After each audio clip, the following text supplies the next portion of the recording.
Welcome to this explainer. Today, we are setting the stage for a really deep dive into the incredibly complex origins of the United States. We often think we know the whole story of the American Revolution, right? The battles, throwing tea in the harbor, the declarations. But the true anatomy of this revolution, it is so layered, it's intensely intellectual, and it is deeply, deeply human. So let's just jump right in. Consider this really profound realization from founding father John Adams. He said, "The revolution was in the minds and hearts of the people." Think about that for a second. The actual physical fighting, the Revolutionary War itself, was almost secondary to this massive, radical shift in human thought that had already taken place. Long before the very first shots were ever fired, the American colonists had completely rewired how they viewed their relationship with the British Empire. Section 1. The Seeds of Rebellion.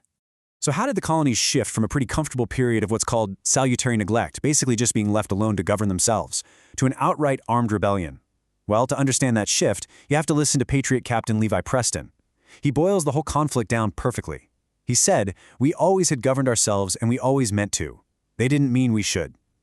For generations, the colonists were totally used to self-governance. But then, after the massively expensive French and Indian War, the British Empire suddenly decided to tighten its grip. They needed to squeeze the colonies to pay off all those wartime debts. And the friction escalated super rapidly. Starting with the Sugar Act in 1764 and the Stamp Act in 1765, the British started slapping direct taxes on the colonies. Naturally, the colonists objected, and that sparked the famous rallying cry we all know, "No taxation without representation." Then, things turned violent with the Boston Massacre in 1770.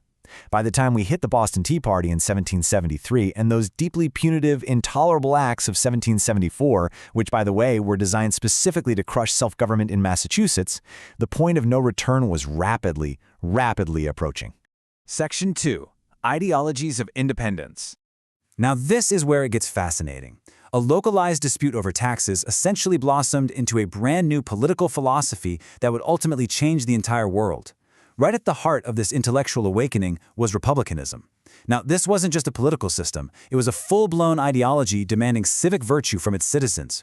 It stood in direct, unyielding opposition to corruption, ostentatious luxury, and most importantly, inherited political power. To the American patriots, embracing republicanism made the British system of aristocrats and monarchs look incredibly corrupt and, frankly, tyrannical.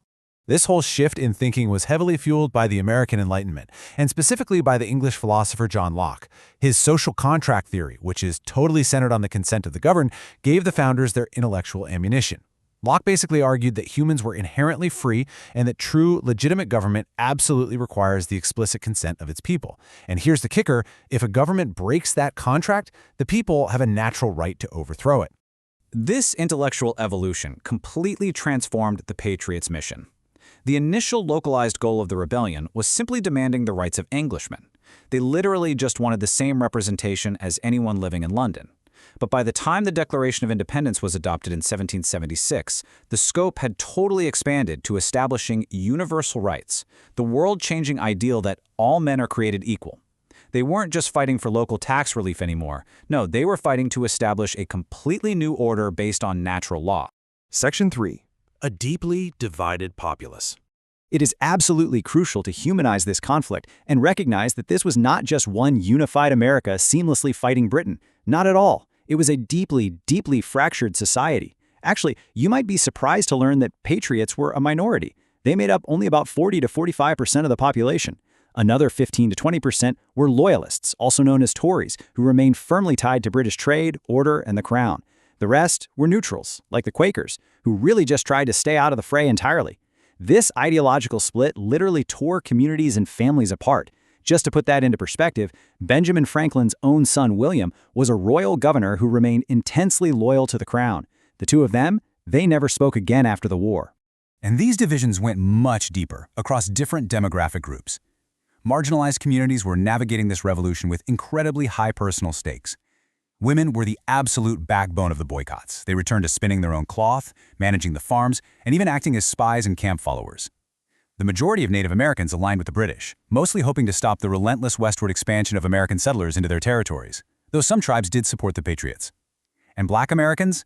They fought on both sides. Tens of thousands of enslaved people actually escaped to British lines after royal governors promised them freedom in exchange for military service. Which brings us to a glaring contradiction of the era, perfectly captured by the English writer Thomas Day back in 1776.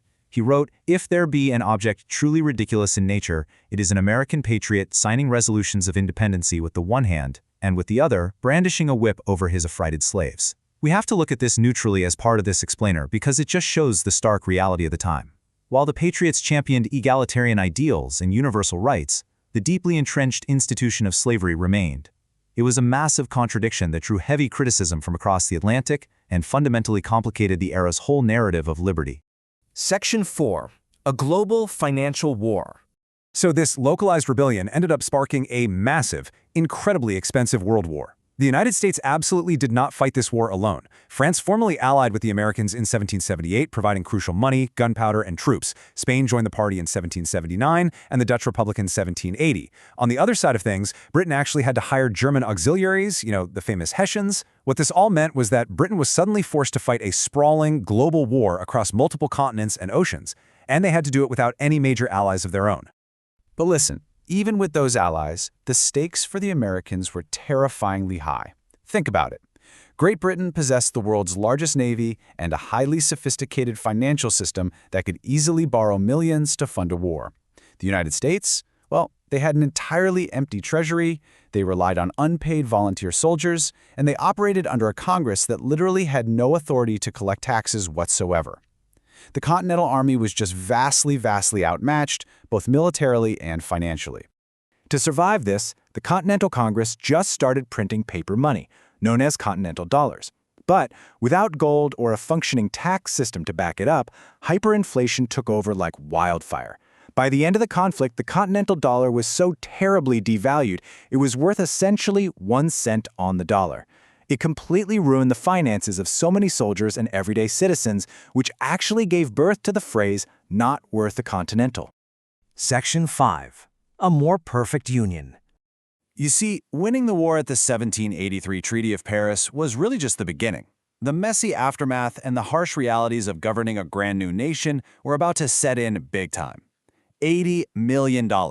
That was the crushing national and state debt the new nation was immediately burdened with right after the war. And this wasn't just some boring ledger issue. This total lack of funds meant unpaid soldiers and furious citizens, leading to very genuine threats of internal revolts and mutinies. Surviving this super precarious post-war period required a major evolution of government.